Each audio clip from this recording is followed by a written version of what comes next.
I'm Stewart Permutt. I'm a 70-year-old playwright. I used to be an actor.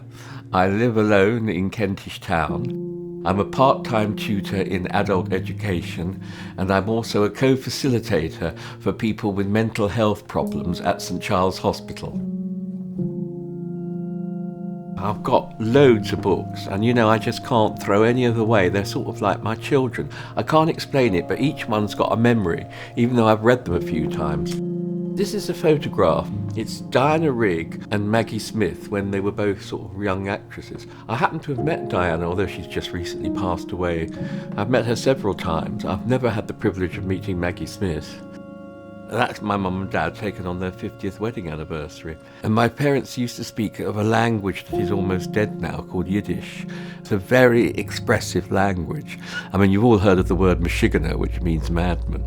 There are words in Yiddish that you cannot express in any other language. And I got all that from my parents. And I always want to keep, even though they've been dead for 20 years, they're very much alive inside me. I think I was very influenced with them by their flaws as well as their virtues. But I think we all are to a certain extent.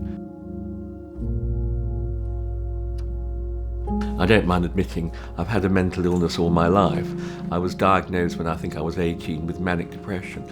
It's now called bipolar. It's a crippling mental illness. And it's not like ordinary depression. It affects you that you can't move, you can't eat, you can't sleep.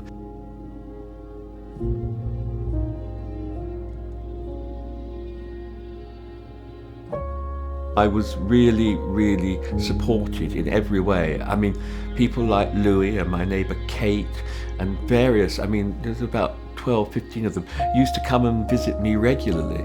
And sometimes I was non-communicative and would just sit in a slump and not talk to them, but it didn't stop them.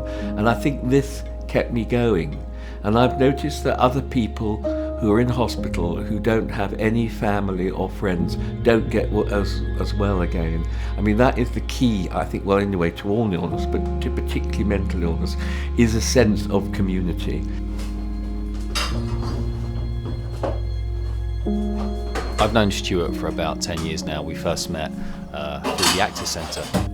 As the years have gone by, Stewart and I have become really close, and I help him out around the house. And in recent months he's had some mental health problems, which was a kind of real wake-up call for me, seeing someone that's so close to you go through that kind of pain and turmoil. It's really made me reflect upon the little things in life, friends that you don't realise, friends that you take for granted sometimes in your life, and then they're taken from you, and you really do miss little moments with them, just having a cup of coffee, cracking jokes, going for a walk, talking about plays, films, other people, whatever. So I'm glad that he's back to his former self. So we're laughing again and we're ready for the summer.